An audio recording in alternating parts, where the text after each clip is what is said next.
किरण child care centre Maharajganj, जो कि अत्याधुनिक सुविधाओं से सुसज्जित है। तो बात करेंगे सर, क्या क्या सुविधा आप लोग के द्वारा इस हॉस्पिटल में दी जा रही है। NICU की व्यवस्था है। जो न्यू बर्न होते हैं, जिसको रिस्पायरेटरी डिस्ट्रेस इन्फेक्शन हो, जो बहुत ही प्रॉब्लम में हो, ये सब की व्यवस्था है। हमारे पास शीशे की व्यवस्था है, जिसमें बार्मर, ऑक्सीजन, नेबुलाइजेशन, हर चीज़ की सुविधाएं हैं। हमारे पास वार्ड की भी व्यवस्थाएं हैं। जो बच्चे को निमोनिक पेशेंट है, जिसको वार्ड में भी सुरक्षित रखा जाए और उसको सपोर्टिव ट्रीटमेंट दिया जाए। हमारे पास NICU और OPD और ये वार्ड का भी व्यवस्था है। जी डॉक्टर साहब, अगर हम लोग किरण चाइल्ड केयर सेंटर की बात करें तो यहाँ कितने दिनों से आप सेवा कर रहे हैं। अभी लमसम हमको 1 ईयर हुआ है। हाँ। यहाँ पे योगदान देते हुए। जी, अभी हम लोग गए थे ऊपर, जहाँ पर छोटे छोटे जो बच्चे हैं, नवजात बच्चे, उनका ट्रीटमेंट हो रहा है। क्या वहाँ पर आप इलाज कर रहे हैं, किस तरह का इलाज उसे कहा जाता है। देखिए, बच्चे को ये जो भी न्यू बर्न होते हैं, जिसको हाइपोक्सिया हो, जिसको सीजर आ रहे हों, ये अलग तरह की डिजीज़ होते हैं जिसमें बच्चे को प्रॉब्लम आती हैं। इस सब प्रॉब्लम को दूर करने के लिए हम लोग उसको NICU में ही एडमिट करके और सपोर्टिव ट्रीटमेंट दिया जाता है। और जो भी उसको सिम्टम आती हैं, उसके हिसाब से ट्रीटमेंट किया जाता है। बिल्कुल। अभी जो मरीज यहाँ पर आप चेकअप कर रहे थे डॉक्टर साहब, तो उस मरीज के बारे में हम जानना चाहेंगे, उस बच्चे को क्या समस्या थी। बच्चा काफ़ी रो रहा था। हाँ, ये बच्चा जो है आज कम से कम 7 डेज़ पहले से फीवर, लूज मोशन और इसको वोमिटिंग हो रही थी, जिसकी वजह से इस बच्चे को वार्ड में एडमिट किए हुए हैं।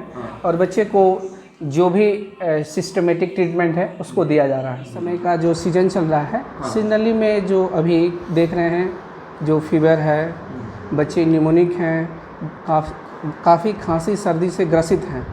इसमें सबसे ज़रूरी है कि माँ को बच्चे पे विशेष तौर से ध्यान देना। इसमें क्या होता है कि सीज़न जो अभी बदलाव है, अभी जो गर्मी चल रहा था, अभी तुरंत ठंडी का प्रकोप आया है। ये जो अल्टरनेट जो मौसम जो हो रहा है, इसमें बच्चों को बहुत ज़्यादा खांसी सर्दी फीवर आने का डर बना रहता है। इसमें सबसे पहले हमको बचाव बहुत ज़रूरी होता है। इसमें जितना हम माँ और बच्चा दोनों सेफली रहें, जितना भी बचाव करें, तो ही इसमें हम इस बीमारी से रोकथाम कर सकते हैं। अभी फ़िलहाल में डेंगू का भी प्रकोप चला हुआ है। ये भी बहुत ज़्यादा ही महामारी की तरफ आ रहा है। हम सभी को इसके प्रति भी जागरूक होना चाहिए। हमें जो भी है बाहर चारों ओर सर सफाई पर ध्यान देना चाहिए। जो भी हो, गड्ढा हो, पानी जो जमा हो रहा है, इस सब को सुविधा को अच्छे से रोकथाम करना चाहिए। और जो भी बच्चे हैं, अगर 1 से 2 दिन फीवर आ रहे हैं तो उसको तुरंत ही किसी डॉक्टर से जाके सलाह लेना है।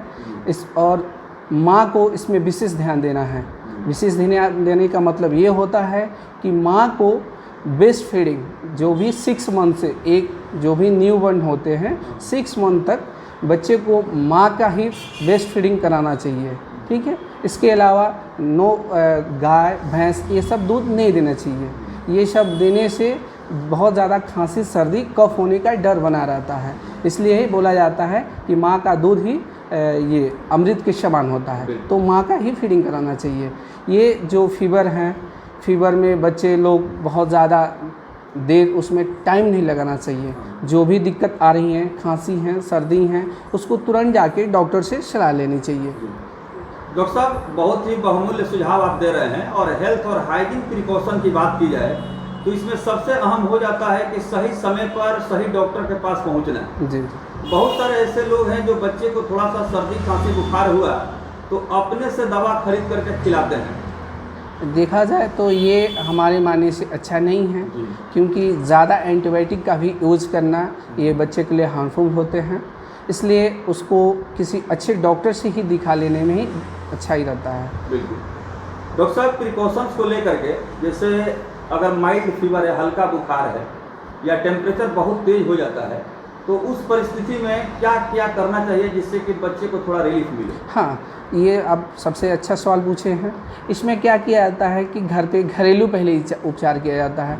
बच्चे को अगर हाई फीवर आ रहे हों तो पहले उसको कोल्ड स्पॉन्जिंग करना चाहिए। कोल्ड स्पॉन्जिंग करने का मतलब ये है कि बच्चे को कोई भी कपड़ा से भिगो के और उसको पूरा बदन को पोंछना होता है। ये पोंछने से जो भी हाई ग्रेड फीवर रहते हैं, जिसमें कभी कभी ये होता है कि बच्चे को हाई ग्रेड फीवर आने से सीजर आने का डर रहता है, झटका आने का डर रहता है, ठीक है। तो उसको सबसे पहले स्पॉन्जिंग करना होता है। स्पॉन्जिंग करने पे धीरे धीरे वो टेम्परेचर जो होता है लो होने लगता है। अगर घर पे आपकी सुविधा हो, पैरासीटामोल अगर घर पे सिरप हो तो उसको तुरंत पिला के और फिर किसी डॉक्टर से जाके सलाह लेनी चाहिए। सर, महाराजगंज की बात करें तो आप नवजात एवं शिशु रोग विशेषज्ञ हैं और इस क्षेत्र में काफ़ी अच्छा अनुभव आप रखते हैं।